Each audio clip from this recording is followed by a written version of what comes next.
ఇంకెన్నాళ్ళు రెంటింట్లో ఉంటాం? సొంత ఇంటి కలను నెరవేర్చుకుందాం. Suman TV biggest property expo October 18th, 19th HSCC Novotel Hyderabad. ఇప్పుడే ఫ్రీ ఎంట్రీ కోసం కాల్ చేయండి. నమస్కారం, మీరు చూస్తుంది సుమన్ టీవీ. నేను మీ కీర్తి. దీపావళి అంటే 5 రోజుల పండుగ. ముందుగా వచ్చే పండుగ ధనత్రయోదశి. మరి ఈ రోజు చేయవలసిన పనులు, చేయకూడని పనులు, ఈ రోజు ఖచ్చితంగా ఇంటికి తీసుకురావాల్సిన వస్తువులు, తీసుకురాకూడని వస్తువులు, ఇలా ఈ పండుగ విశిష్టత గురించి మనకు తెలియజేయడానికి ప్రముఖ ఆస్ట్రాలజర్ బ్రహ్మశ్రీ నందిబట్ల శ్రీహరి శర్మ గురుగారు ఉన్నారు. నమస్తే గురుగారు. వాగర్థావివ సంపృక్తౌ వాగర్థ ప్రతిపత్తయే జగతః పితరౌ వందే పార్వతీ పరమేశ్వరౌ. ఆదిత్యాయ చ సోమాయ మంగళాయ బుధాయ చ గురుశుక్ర శనిభ్యశ్చ రాహవే కేతవే నమః. శృంగేరి జగద్గురు పీఠాధిపతులకి, కంచి పీఠాధిపతులకి నమస్కారములు తెలియజేసుకుంటూ కార్యక్రమాన్ని ప్రారంభిద్దాం. గురుగారు, దీపావళి అంటేనే 5 రోజుల పండుగ. ముందుగా వచ్చే రోజు ధనత్రయోదశి. ధనత్రయోదశి విశిష్టత గురించి, ఈ రోజు మనం చేయాల్సిన పనులు, చేయకూడని పనులు, ముఖ్యంగా ఈ వస్తువులు ఇంటికి తీసుకొస్తే మనకు బాగా కలిసి వస్తుంది, ఇవి అస్సలు తీసుకురాకూడదు అన్న విషయాలు ఒకసారి ప్రేక్షకులకి గుర్తు చేద్దామా? తప్పకుండానమ్మా. దీపావళి అనేటువంటి పండుగని పూర్వకాలంలో 5 రోజుల పాటు జరుపుకునేటువంటి ఆచారం. కొంతకాలం గడిచిన తర్వాత 3 రోజుల పండుగగా అది మనకు అవతరించింది. ఇప్పుడు ప్రధానంగా దీపావళి అంటే పటాకులు కాల్చుకోవడానికి మాత్రమే ఆనందంగా జరుపుకునే పండుగగా రూపాంతరం చెందింది. వాస్తవానికి ఈ మీరన్నట్టుగా దీపావళి 5 రోజులు ఏంటంటే ధనత్రయోదశి మొదలుకొని నరక చతుర్దశి, దీపావళి అమావాస్య, బలిపాడ్యమి మరియు యమద్వితీయ, భగినీ హస్తభోజనం అనేటువంటిది ఈ 5 రోజుల పాటు జరుపుకునేటువంటిది. అలక్ష్మీ నిస్సరణం అనేటువంటి యొక్క కార్యక్రమాన్ని జరుపుకుంటూ ఆనందోత్సాహాలతో మతాబులు, టపాకాయలు పేల్చుకునే పండుగ దీపావళి. అయితే ముందుగా వచ్చేటువంటి ధనత్రయోదశికి ఒక సంపూర్ణమైనటువంటి మహత్యం ఉందమ్మా. అంటే దీని వెనకాల గాథ ఏంటంటే లక్ష్మీదేవి యొక్క ఉద్భవము అనేటువంటిది ఈ రోజున జరిగిందని మనకు శాస్త్ర ప్రకారం జరపబడుతుంది. అంటే పూర్వము ఇంద్రుడు ఇంద్ర పదవి లభించిన తర్వాత ఆ పదవిలో ఉన్నటువంటి గర్వకారణం చేత ఉప్పొంగిపోతూ ఉంటే దూర్వాస మహాముని ఇంద్రుని దర్శించుకోవడం కోసం వచ్చాడు. వచ్చినప్పుడు తను అద్భుతమైనటువంటి పారిజాత మాలని తీసుకొచ్చి ఇంద్రుడికి బహూకరించాడు. అది తృణప్రాయంగా చూసినటువంటి ఇంద్రుడు పక్కకు పడవేస్తే అతని వాహనం కూడా కాలితో తన్ని పక్కకు పెట్టింది. నేను ఎంతో అభిమానంతో, ప్రేమతో, మహత్యము కలిగినటువంటి పుష్పాల మాలని తీసుకుని వస్తే నీవు దాన్ని తృణప్రాయంగా తీసేసావు, కాబట్టి నీ దగ్గర నుంచి మొత్తము కూడా లక్ష్మి వెళ్ళిపోవుగాక అని చెప్పి శపించడం జరిగింది. ఆ తదనంతరం ఏమైపోయింది, లక్ష్మి అని అంటే కేవలం డబ్బనే కాదమ్మా, అన్ని రకాలైనటువంటి అంటే ఆనందము, సంతోషము, ఐశ్వర్యము, ఇలా వస్తువాహనాలు, పదవి, భోగము, భాగ్యము అన్నీ కూడా ఇవన్నీ కూడా లక్ష్మి అనే పదంలో నిక్షిప్తమై ఉన్నటువంటి యోగాలు. ఎప్పుడైతే ఆ శాప ప్రభావం వలన ఇంద్రుని దగ్గర నుంచి ఒక్కొక్కటి వెళ్ళిపోయేసరికి కళాహీనుడైపోయాడు ఇంద్రుడు. అంటే పూర్తిగా కర్మ భ్రష్టుత్వం అనేది కలిగింది.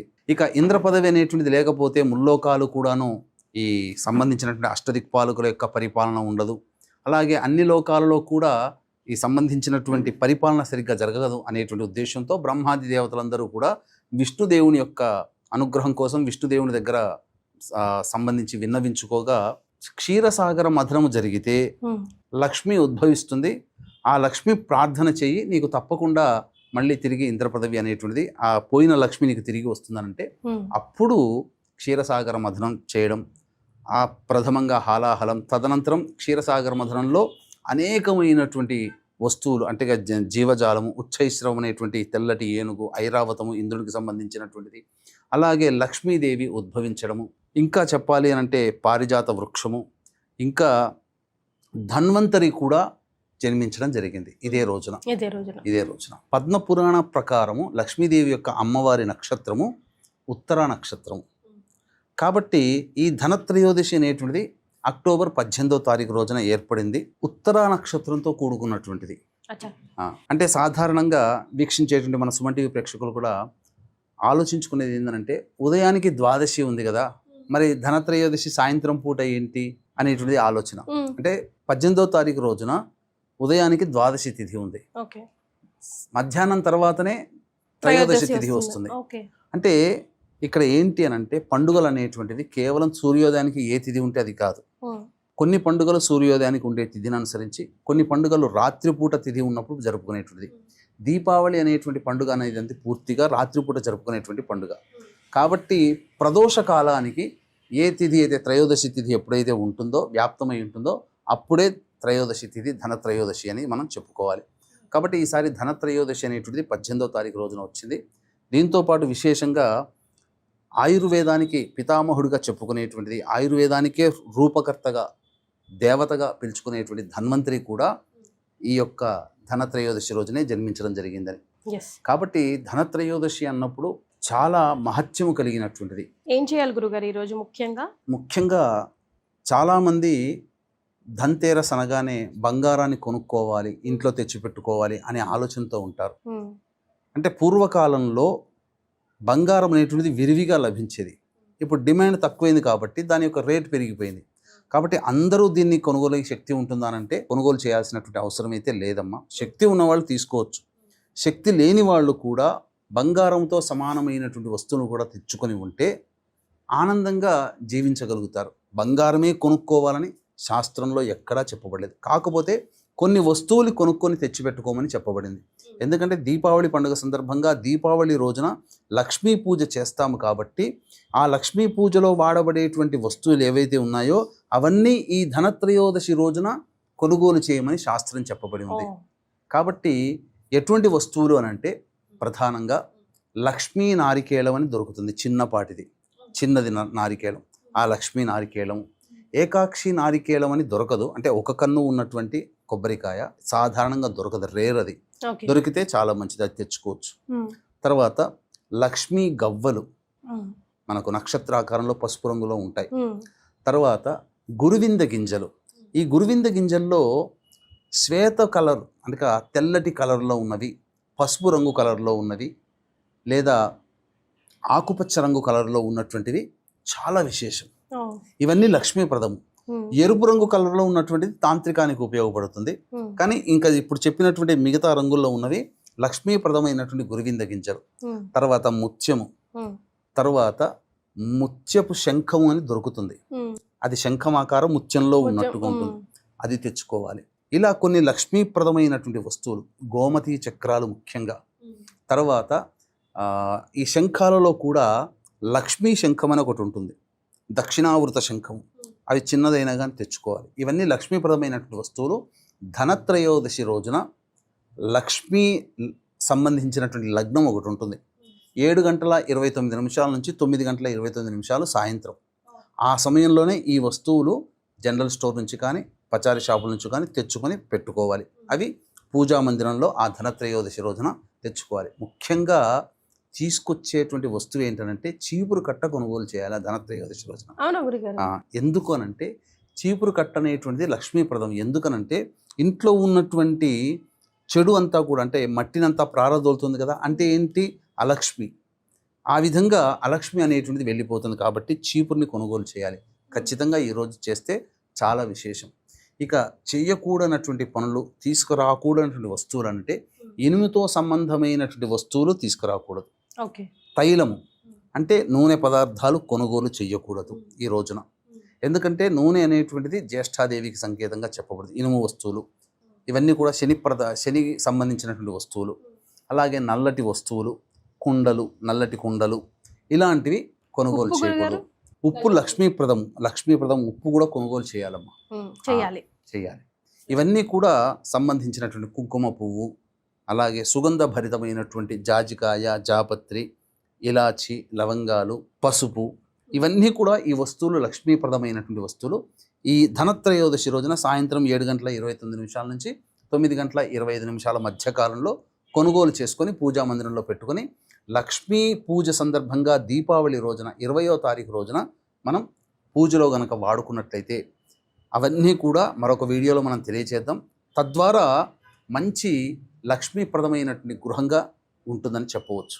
అంతేకాకుండా ధనత్రయోదశి ఈ రోజున కాబట్టి ధనత్రయోదశి మరియు ధన్వంతరి జయంతి కూడా చెప్పబడింది. ఈ ధన్వంతరి జయంతి రోజున చాలామంది వైద్యులు అంటే ఆయుర్వేదానికి సంబంధించినటువంటి గ్రంథాన్ని చేతిలో పట్టుకొని జలగ జలగని చేతిలో పట్టుకొని ఉద్భవించాడు.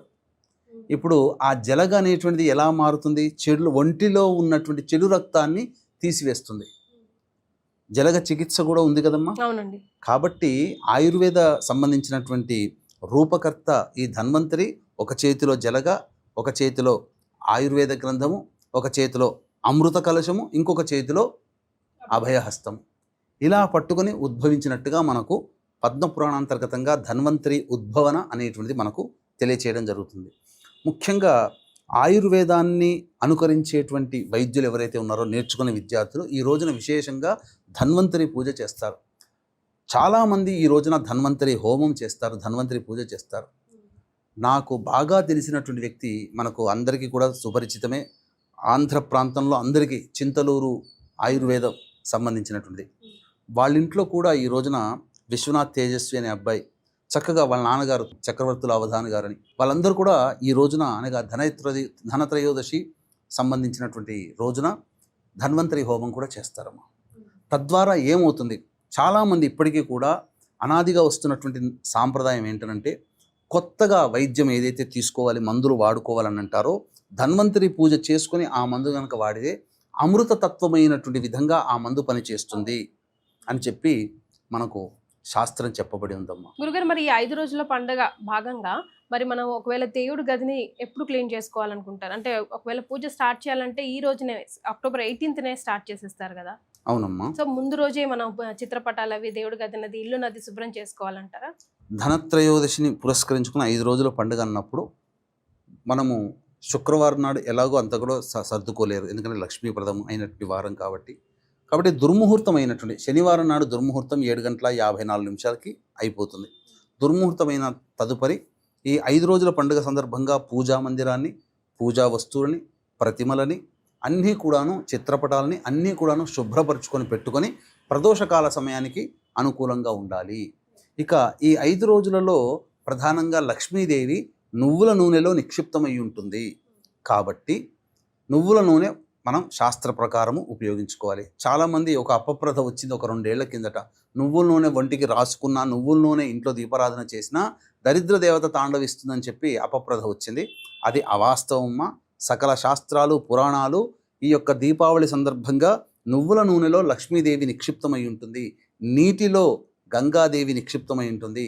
ఎక్కడికో నదీ తీరానికి వెళ్ళి స్నానం చేయాల్సిన అవసరం లేకుండా ఇంట్లో ఉన్న నీటిలోనే ఈ 5 రోజుల పాటు స్నానం ఆచరించడం వల్ల గంగా స్నానం ఆచరించినటువంటి ఫలితాన్ని మనం పొందగలుగుతాము. కాబట్టి నిరభ్యంతరంగా నువ్వుల నూనె వాడవచ్చు. నువ్వుల నూనె లేకపోతే ఆవు నేతినైనా కానీ దీపారాధన చేయవచ్చు. ముఖ్యంగా ఈ 5 రోజుల పాటు లక్ష్మీదేవి యొక్క పూజ అనేటువంటిది సాయంకాలము ప్రదోషకాలం అనగా సూర్యాస్తమయం అయిన తర్వాత వృషభ లగ్నం అనేటువంటిది ఉంటుందమ్మా. అంటే వృషభ లగ్నము దేనికనంటే స్థిరమైనటువంటి లగ్నము. అంటే శాస్త్ర ప్రకారం ఉన్న 12 లగ్నాలలో చరలగ్నాలు 4, స్థిర లగ్నాలు 4, ద్విస్వభావ లగ్నాలు 4. కాబట్టి స్థిర లగ్నంలో లక్ష్మీ అమ్మవారిని ఆవాహన చేసి పూజ చేసుకున్నట్లయితే లక్ష్మీదేవి స్థిరంగా ఉంటుంది అని చెప్పి ఈ యొక్క నానుడి ప్రకారమే చాలామంది మార్వాడీలు కానీ, గుజరాతీలు కానీ, రాజస్థానీలు కానీ అందరూ కూడా ఆచరించేటువంటి లక్ష్మీ పూజా విధానము ప్రదోషకాలం అవ్వగానే అమ్మవారి పూజ అనేటువంటిది ప్రారంభిస్తారు. కానీ మనకేమో యాంగ్జైటీ ఆగదు, ఎప్పుడు సూర్యాస్తం అయిపోతుందా, ఎప్పుడు చీకటి పడుతుందా, ఎప్పుడు మతాబులు టపాకాయలు కాల్చుకోవాలా అంతా కూడా. కానీ యాంగ్జైటీ అనేటువంటిది తగ్గించుకొని మనం ఎప్పుడు కూడా 9 గంటల తర్వాత కనుక చేసుకున్నట్లయితే ఈ సమయంలో లక్ష్మీ పూజ కనుక చేసుకోవాలమ్మా. చేసుకొని లక్ష్మీ అష్టోత్తరం కానీ, లక్ష్మీ సహస్రనామం కానీ, సర్వదేవకృత లక్ష్మీ స్తోత్రము కానీ, అలాగే ఇంద్రకృత లక్ష్మీదేవి ఉద్భవించి ఇంద్రునికి రాజ్యాధికారాన్ని ప్రసాదించినటువంటి కారణం చేత ఇంద్రుడు సంతోషించి అమ్మవారిని స్తుతించినటువంటి స్తోత్ర రాజము ఇంద్రకృత లక్ష్మీదేవ స్తోత్రము. ఇది కూడా పారాయణం చేసినట్లయితే తప్పకుండా వాళ్ళకి పదవి లభిస్తుంది. లక్ష్మీదేవి అనుగ్రహం వలన వివాహం జరుగుతుంది, ఆర్థిక బాధలు తొలగిపోతాయి, వ్యాపారంలో కష్ట నష్టాలు తొలగిపోతాయి. అంతేకాకుండా ఆనందకరమైనటువంటి దాంపత్య జీవితాన్ని పొందడానికి అవకాశం ఏర్పడుతుంది. అన్నిటికంటే ముఖ్యంగా కలియుగం ధనమిదం మూలం జగత్ కాబట్టి ఈ యొక్క ధనప్రాప్తి విశేషంగా వాళ్ళ ఇంట్లో స్థిర నివాసం ఏర్పరచుకొని లక్ష్మీదేవి అనుగ్రహానికి పాత్రలు అవుతారని చెప్పవచ్చు. అలాగే వీక్షించేటువంటి ప్రేక్షకులు కూడా ఈ యొక్క ధనత్రయోదశి, అంతేకాకుండా ఈ రోజున శని త్రయోదశి కూడా ఉండడము, మరియు లక్ష్మీదేవి యొక్క అమ్మవారి నక్షత్రం ఉత్తరా నక్షత్రం కూడా ఉండడం, ఈ కారణం చేత మేష మిథున కర్కాటక సింహ కన్య వృశ్చిక ధనస్సు కుంభ మీన రాశిలో జన్మించినటువంటి వారికి శనిదోష నివారణ హోమాలు, అఘోర పాశుపత మంత్ర హోమాలతో పాటుగా ఈ రోజున ధనత్రయోదశి కాబట్టి లక్ష్మీ కుబేర హోమము మరియు రుద్రహోమం అనేటువంటి జరిపించి శక్తిపాతం చేసినటువంటి కరుంగలి మాల ఇవ్వడం జరుగుతుంది. ఈ శనికి సంబంధించిన వృక్షము జమ్మి చెట్టు. ఈ జమ్మి వృక్షం నుంచే కరుంగలి మాలని తయారు చేస్తారు. కాబట్టి ఈ రోజున ఎవరైతే కరుంగలి మాలని అమ్మవారి అనుగ్రహం చేత శక్తిపాతం చేసుకొని పొందుతారో వాళ్ళకందరికీ కూడా ఆ శనీశ్వరుని యొక్క దివ్యానుగ్రహం వలన సమస్తమైనటువంటి కోరికలు నెరవేరి పాజిటివ్ ఎనర్జీతో ఉంటారని చెప్పొచ్చు. వీటి వివరాలు కార్యక్రమ తదనంతరం కాంటాక్ట్ చేసి తెలుసుకోవచ్చు. ఇక అన్నిటికంటే ప్రధానంగా ముఖ్యమైనటువంటిదమ్మా, అమ్మవారు ఉత్తరా నక్షత్రంలో జన్మించిందని అంటారు కదా. ఈ ధనత్రయోదశి ఉత్తరా నక్షత్రంతో కలిసి రావడం అనేటువంటిది చాలా విశేషం. సాయంకాల ప్రదోష కాలానికి సమయానికి ఉత్తరా నక్షత్రం సింహరాశిలో ఉంటుంది. ముఖ్యంగా గుర్తుపెట్టుకోండి వీక్షించేటువంటి సుమన్ టీవీ ప్రేక్షకులు కూడా, లక్ష్మీదేవి స్థిరంగా ఉండాలి అని అంటే ఆ అమ్మవారి జన్మ నక్షత్రము స్థిర రాశిలో ఉండాలి. స్థిర రాశి సింహరాశి, వృషభ రాశి వృషభ లగ్నము, సింహలగ్నము, వృశ్చిక లగ్నము, కుంభలగ్నము, ఈ 4 స్థిర లగ్నాలు. వృషభ లగ్నము ఉండగా అనగా అదొక స్థిర లగ్నము. రాశి కూడా సింహరాశి అవ్వడం అది స్థిర రాశి. గుర్తుపెట్టుకొని 7 గంటల 29 నిమిషాల నుంచి 9 గంటల 29 నిమిషాల మధ్యకాలంలో ఈ 5 రోజుల పాటు బలిపాడ్యమి యమద్వితీయ వచ్చేంత వరకు మీరు అమ్మవారి యొక్క ఆరాధన చేసినట్లయితే సమస్తమైనటువంటి కోరికలు నెరవేరుతాయని చెప్పడంలో ఏమాత్రం సందేహం లేదు. పూర్వకాలంలో అందరూ ఆచరించారు. మీరు కూడా ఆచరించి అనుభవపూర్వకంగా దాన్ని తెలుసుకొని తరించమని తెలియచేయడం జరుగుతుంది. చాలా సంతోషం గురుగారు. ధనత్రయోదశి రోజు ఏం చేయాలి, ఏం చేయకూడదో వివరించారు. ధన్యవాదాలు. సర్వం శ్రీ ఉమామహేశ్వర పరబ్రహ్మార్పణమస్తు.